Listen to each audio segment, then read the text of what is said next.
Dans cette vidéo, je vais te faire part de tout ce qu'on m'a dit qu'il était impossible de faire avec des bébés, voire des enfants en bas âge, et quelles en sont selon moi les conséquences sur le développement de nos enfants. Quand j'ai eu mes filles, par la force des choses, j'ai un petit peu changé de vie, et du coup j'ai dû m'adapter à des situations mais qui me paraissaient pas forcément contraignantes. C'était plutôt dans le regard des gens vis-à-vis de ces situations. On me disait mais t'es une gueudin, t'es une ouf, mais comment tu vas faire, mais c'est pas possible et machin.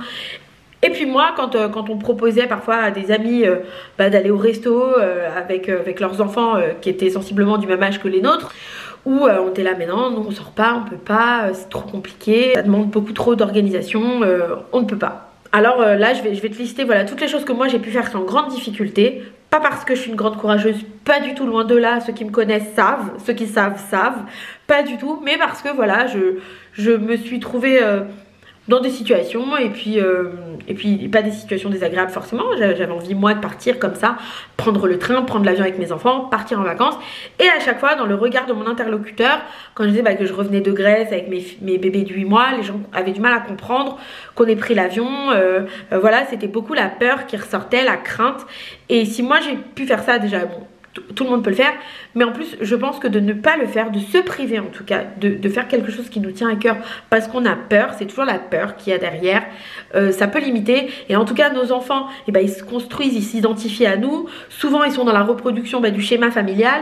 Si le schéma familial il est teinté de peur, de crainte, de frustration, de limite, ça donnera un adulte qui va reproduire un petit peu ce qu'il a connu. Donc tu ne peux pas aller au restaurant avec tes enfants, tu ne peux pas aller en voyage loin hors des sentiers battus, tu ne peux pas prendre un vol long courrier, tu ne peux pas aller en vacances dans un hôtel type resort, il faut impérativement un appart. C'est vraiment un truc que j'ai entendu, je sais plus où je l'ai entendu, mais une copine ou une connaissance m'avait dit non mais nous on ne peut pas aller en resort, parce que j'avais dû conseiller un hôtel bon rapport qualité-prix que j'avais kiffé avec ma soeur quand j'étais enceinte, à une amie qui m'avait dit non je peux pas, nous avec les enfants on est obligé de prendre un appart, on peut pas aller à l'hôtel.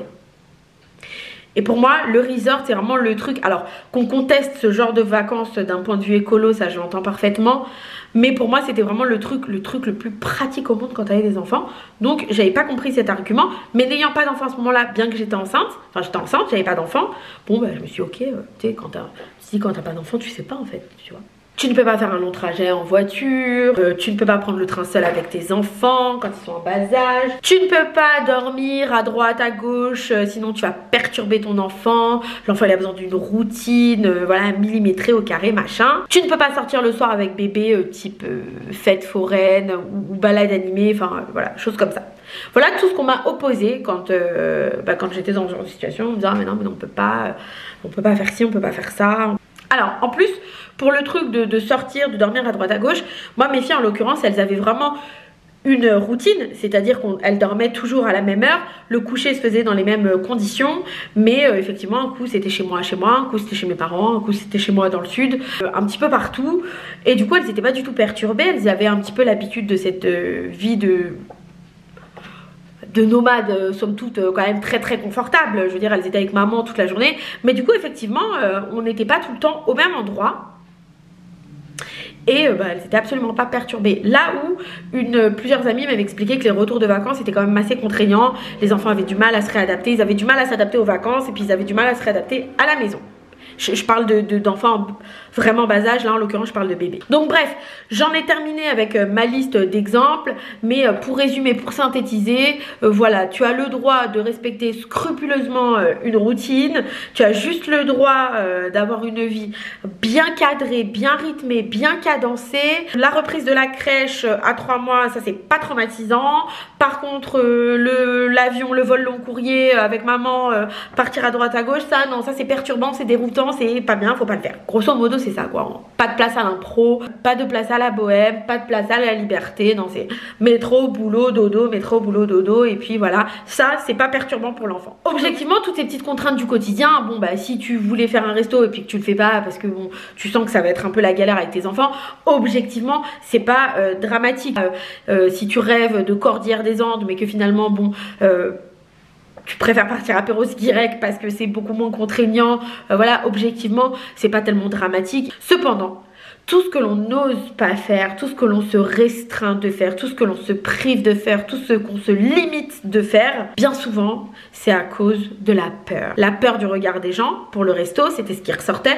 Quand on nous disait non, nous on va pas au resto avec les enfants bas âge, c'était juste la peur du regard des gens, peur de l'inconnu pour voyager loin, peur de sortir de sa zone de confort, peur du changement, peur de l'inconnu, peur du manque de temps, peur du manque d'argent, que la peur. Mais la question que je me pose quand j'entends tout ça, quand je vois beaucoup de parents qui rêvent, comme je te disais tout à l'heure, qui rêvent de Cordillère des Andes, qui rêvent de Kilimandjaro, et qui, pour la simple et bonne raison qu'ils ont des enfants en bas âge, pour juste cette raison-là, ils s'en empêchent, il y a toujours la peur derrière, il y a toujours une angoisse, une crainte. Et la question que je me pose, c'est comment faire de nos enfants des adultes affranchis, libres, qui vivent pleinement leurs rêves, leurs désirs, leurs envies, qui sont épanouis, autonomes, indépendants, bien dans leur basket, si on ne leur inculque pas le goût de la liberté, si on observe des contraintes partout, là où il n'y en a pas, si on voit des complications éventuelles à tous les coins de rue, là où on voit des obstacles, là où il n'y en a pas forcément. Bref, quand on transmet la peur, la crainte à un enfant, on ne lui inculque pas, selon moi, le goût de la liberté. Et toutes ces petites croyances limitantes du quotidien veulent dire beaucoup sur un état d'esprit qui limite et se limite, qui restreint et qui se restreint, qui contraint et qui se contraint, et on peut se retrouver en tout cas avec des adultes qui peuvent parfois être frustrés, avec des chaînes symboliques qui peuvent parfois être source de souffrance. Et pourtant, cet adulte, il s'affranchira pas forcément de ses chaînes.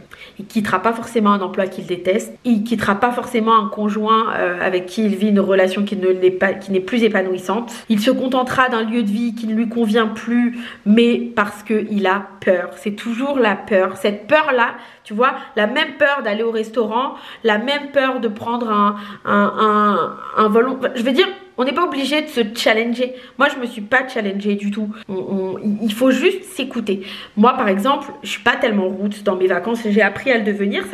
Je commence à éprouver du plaisir, à aller dans des destinations inconnues. Mais c'est vrai qu'à la base, moi, tu me donnes une piscine, de la graisse à traire et du soleil, un Marine Guinness Clark, et je fais la crêpe et je bouge pas de mes vacances.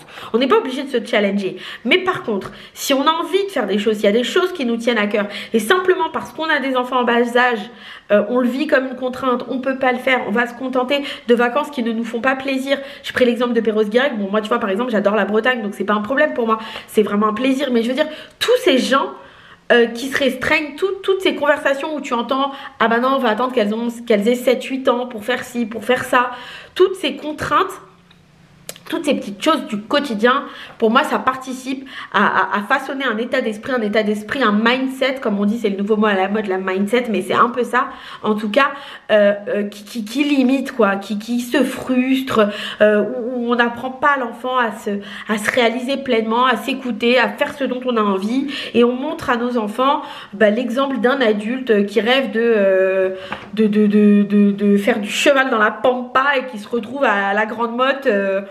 J'ai rien contre la Grande Motte, hein, mais qui se retrouve à la Grande Motte un 15 août avec tout le monde, et c'est absolument tout ce qu'il exècre, et pourtant il va le faire. Combien de papas, combien de mamans, combien d'adultes supportent, se laissent prendre comme ça dans le tourbillon de la norme. Pas tout le monde évidemment, mais il y en a quand même beaucoup.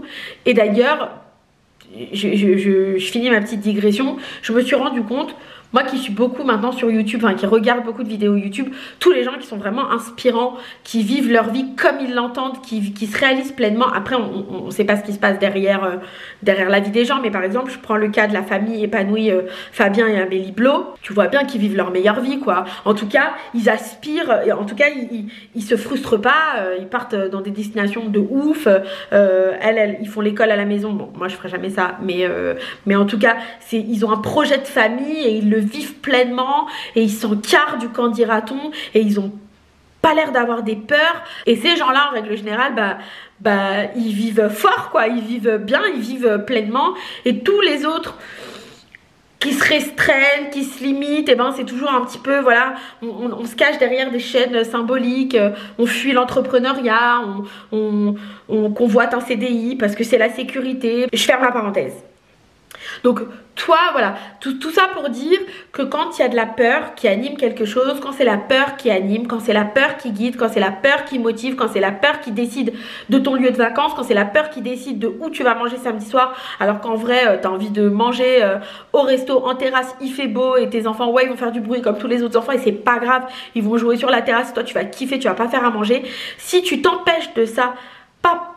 Alors si tu as décidé de faire des économies ou quoi au caisse parce que tu as un projet, ça c'est une chose. Mais si c'est juste la peur du regard des autres, la peur que ça se passe mal, la peur que ton enfant il pique une crise au restaurant, si c'est la peur qui décide pour toi, qui choisit pour toi où tu vas manger samedi soir, où tu vas passer ton week-end, où tu vas passer tes vacances, et ben c'est ça que tu vas montrer à tes enfants. Que ce qui guide dans la vie, c'est pas l'amour, c'est pas l'envie, c'est pas le plaisir, c'est la peur. Est-ce qu'on a envie de montrer ça à nos enfants? Je ne pense pas, puisque la peur elle limite, puisque la peur elle contraint, et j'ai quand même l'impression que les gens qui n'ont pas peur, eh ben ils vivent plus fort, quoi, ils vivent plus beau. Alors ils prennent plus de risques certes, mais je pense, quand je dis ça, je pense vraiment à la famille épanouie, quoi, ils kiffent. Ils kiffent et je pense que c'est pas la peur qu'ils inculquent à leurs enfants. Et d'ailleurs, ça se ressent bien puisqu'ils pratiquent la motricité libre. Donc ils sont pas dans la peur, eux ils sont dans l'expérience et dans le plaisir. Et d'ailleurs ils sont entrepreneurs. Ils ont pas la chaîne symbolique du salariat. C'est pas du tout une critique, hein. Moi je travaille pas en ce moment, mais il y a de fortes chances que j'y retourne au salariat. Donc c'est pas du tout du mépris, hein, parce que je m'inclus dedans. Donc je referme la deuxième parenthèse.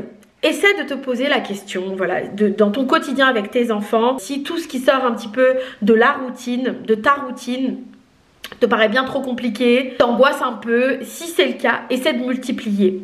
Essaie de multiplier les expériences qui te paraissent inconfortables, mais qui peuvent avoir le bénéfice de t'offrir quelque chose d'agréable. Si ça se passe bien et que t'as kiffé, tant mieux.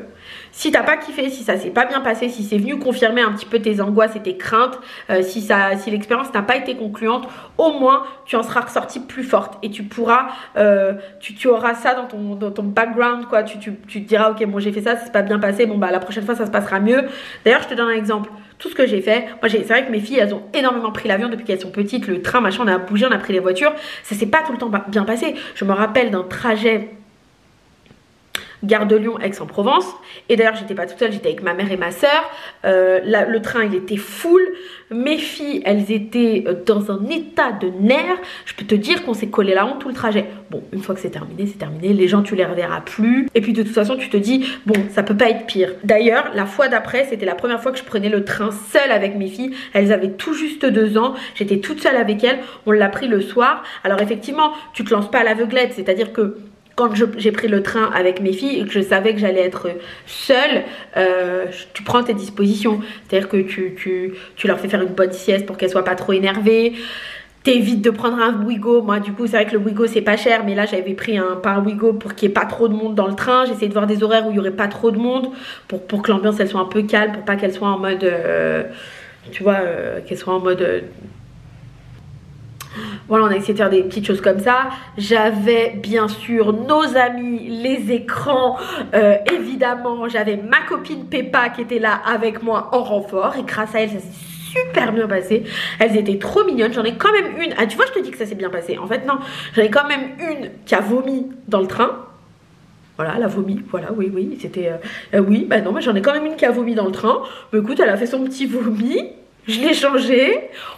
Et puis ça s'est très bien passé. Pour descendre du train, mon mari ne pouvait pas venir me chercher à cause du plan Vigipirate. Bah il y a des gens qui m'ont aidé. Donc franchement, nickel. Tout ça pour te dire, oui, ça se passe pas toujours forcément super bien. Là, ce trajet en train, le trajet en train de l'horreur, où avec ma mère et ma soeur là, qui étaient parties complètement ce trajet-là. Bon bah écoute, ça, tu vois, ça me fait une corde de plus à mon arc dans mon bagage. Bah, j'ai ça pour moi et puis du coup bah, maintenant le train ça me fait plus peur du tout et demain je le reprends comme ça sans problème, seule avec mes filles.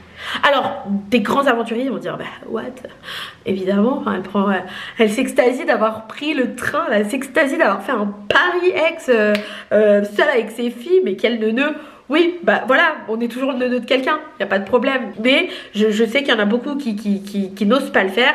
Et ben voilà, tentez de le faire, tentez de faire des petites choses comme ça qui vous paraissent inconfortables, où il y aura un bénéfice agréable à la clé, quoi, quelque chose à gagner. Si c'est pas le cas, si t'as pas kiffé, si ça a été l'horreur, si tu aurais mieux fait de rester chez toi, eh bien non. Tu as quand même bien fait d'être sorti de chez toi, d'être sorti de ta zone de confort, parce que maintenant ça tu l'as pour toi, tu t'es sorti les doigts du bip et voilà, maintenant tu as cette expérience et tu vas grandir en tant que maman, tu vas être plus forte et puis tu vas pas tomber dans un verre d'eau, tu vas pas nous faire un baby blues parce que le train il a 10 minutes de retard. Oui, parce qu'on porte quand même une énorme responsabilité en tant que parents. Tous les jours, voilà, on se soucie de ce qu'on met dans leur assiette, on se soucie voilà, de la qualité de l'air qu'ils respirent, on se soucie de leur bien-être psychologique, on se soucie de leur connaissance, on veut qu'ils apprennent à l'école, on veut qu'ils soient voilà, des enfants bien dans leur peau, qu'ils fassent du sport, on veut pas les traumatiser, mais je trouve qu'on ne parle pas assez de ce qu'on montre quand on dit montrer le bon exemple. Eh ben oui, bon, alors il n'y a pas que moi, en plus moi je suis pas un bon exemple parce que pour le coup je dis plein de gros mots. Oui, être un bon parent, c'est un parent qui ne dit pas des gros mots à outrance comme ça devant ses enfants, mais c'est pas que ça. Je pense qu'on a aussi la responsabilité en tant que parent de montrer à nos enfants, d'essayer en tout cas, parce que le bonheur, mais d'essayer en tout cas de multiplier les expériences positives, les expériences qui rendent heureux, voilà, montrer à nos enfants, bah écoute, non, tu vois, j'ai pas envie d'aller à la grande mode au mois d'août comme tout le monde, moi ça me fait chier, ça me gaffe. Bon, moi personnellement ce sont des vacances qui me conviennent très bien, mais je sais que des personnes un peu roots comme mon mari ou des gens un peu plus, voilà, mon mari crève, il crève, c'est pas possible. Et ben, toutes ces personnes qui ne se réalisent pas, qui prennent pas de plaisir dans leur vie, qui subissent des vacances qui ne leur conviennent pas, qui subissent un job qui leur convient pas, voilà, parfois ils ont un boulot, ils estiment qu'ils sont sous-payés, le management ça va pas, le job en lui-même ça va pas, et on reste parce qu'on a peur. Qu'est-ce qu'on envoie comme message à nos enfants? On envoie à nos enfants comme message que la vie, bah, c'est chiant, c'est que des contraintes, qu'il n'y a pas moyen de se faire plaisir, même jusqu'au choix de la destination des vacances, on est encore obligé de se farcir un truc qui nous convient pas. Et je pense qu'on porte cette responsabilité là en tant que parents de montrer à nos enfants et ben que ouais, c'est possible en fait, on n'est pas obligé de se coucher à 19h30 un samedi soir au mois de juin, c'est la fête de la musique. Et même si t'as une petite fille de 18 mois, bah c'est pas grave, tu vas la coucher à 23h, mais elle va kiffer, elle va danser. Il faut mettre un peu de fun, je pense, dans la vie de nos enfants pour essayer en tout cas d'en faire des adultes. Après, il n'y a pas de recette miracle, alors peut-être que je suis complètement à côté de la plaque, peut-être que c'est absolument pas ce qu'il faut faire. J'ai quand même le sentiment que je suis pas trop loin à ce niveau-là, en tout cas éventuellement voilà, j'ai l'impression de pas te mettre trop planté pour la simple et bonne raison, bah voilà, moi mes filles on part à droite à gauche, j'ai pas besoin de les réadapter 1000 fois, elles adorent rencontrer des personnes différentes, elles adorent aller à la rencontre des gens et je m'égare un peu. Donc voilà, tout ça pour dire, s'il y a un truc comme ça qui te paraît un peu tendu, genre tu te sens pas trop d'aller à la piscine seule avec tes deux enfants, tu te dis ah c'est chaud et tout, essaye. Prends ton courage à deux mains, sois dans de bonnes dispositions, bois du café, sois dans de bonnes dispositions. Dis-toi que ça va peut-être très bien se passer. Dis-toi aussi que ça va peut-être très mal se passer. Si c'est le cas et que ça se passe mal, tu auras quand même bien fait. Parce que du coup, tu te seras familiarisé, tu auras vu là où ça pêche, tu auras analysé pourquoi ça a pêché, tu vois, et puis tu n'auras plus peur déjà d'aller de l'avant et de tenter des trucs, et ça c'est génial. Donc je pense que je me suis un petit peu égarée dans cette vidéo, mais le message que je voulais faire passer, sortez de votre zone de confort, faites votre kiff, allez au restaurant avec vos enfants. S'il y a un vieux ronchon qui il est pas content, et bah c'est pas ton problème, toi tu kiffes avec tes enfants, tu leur fais plaisir. Tu vois, je vais te donner un exemple. Hier c'était la première fois que je sortais seule avec mes filles, pas seule, c'était la première fois que je faisais un resto seule avec mes filles. J'avais déjà été au fast food avec mes filles seule, mais là c'était la première fois que je faisais un resto en mode posé, en terrasse. Mes filles elles ont 2 ans et demi. Bon, peut-être que je suis encore la nounou de quelqu'un et que la personne va me dire mais what, c'est genre elle me raconte ça et c'est genre trop bien, tu vois. Peut-être, bon, peut-être que toi derrière ta caméra tu dis ouais et alors ok facile, finger in the nose, peut-être. Bah alors je m'adresse à ceux qui se disent que c'est pas finger in the nose. Eh bien je l'aurais pas fait avant hein, évidemment. Là j'ai vu qu'elle était un petit peu plus sage, un petit peu plus mature. Quand on est sorti de la voiture, en plus j'avais pas la poussette pour les, tu sais, pour leur serrer la vis. Je leur ai dit écoutez maman elle est seule avec vous, on va aller faire du manège, on va aller faire ci, on va aller faire ça. Je peux ni vous porter, Je peux ni faire ci ni faire ça. Il y a un port de plaisance. On est à Cassis, il y a un port de plaisance. Pas intérêt qu'il y en ait une qui tombe dans l'eau. Mais derrière, on va aller manger des frites. On va s'installer en terrasse. Vous allez kiffer et tout. Et franchement, ça s'est super bien passé. Ça aurait pu mal se passer. Mais ça s'est bien passé parce que voilà, il faut tenter, il faut tenter. Si ça s'était mal passé, bah, je les aurais portés les deux comme ça, puis j'aurais gueulé, puis je les aurais mis dans la voiture et j'aurais dit plus jamais, tu vois, c'est pas bien grave. Mais pour le coup, ça s'est bien passé, ça m'a donné confiance en moi, vraiment, parce que je me dis, ok, il y a plein de trucs que je peux faire en fait. Maintenant, c'est la liberté quoi. Maintenant, j'ai vraiment envie de tenter plein de trucs. Et donc voilà, surtout, sors de ta zone de confort, essaye de te challenger. Commence petit, commence par te dire, ok, on va juste faire une mini sortie. Essaye petit, vas-y doucement, mais fais-le. Sortez de votre zone de confort, ça ne peut que payer. Et au-delà de ça, c'est un beau message qu'on envoie à nos enfants. On envoie un message que la vie... que dans la vie on peut créer des expériences positives et plaisantes. Et je vais conclure sur cette phrase et je vais vous dire que la vie au final c'est quoi si ce n'est juste qu'une succession de journées. Si tu n'as passé que des journées de merde, que reste-t-il à la fin? Et c'est comme ça que je vais vous quitter. Je vous fais des gros bisous, prenez soin de vous, abonnez-vous à ma chaîne, mettez un pouce, dites-moi en commentaire vous s'il y a des choses comme ça qui vous freinent un petit peu, ou si au contraire vous arrivez à faire plein de trucs, vous êtes parti voir le Machu Picchu avec vos bébés et tout. Dites-moi en commentaire, je suis curieuse de le savoir. Voilà, je vous fais des gros bisous, prenez soin de vous, à très bientôt.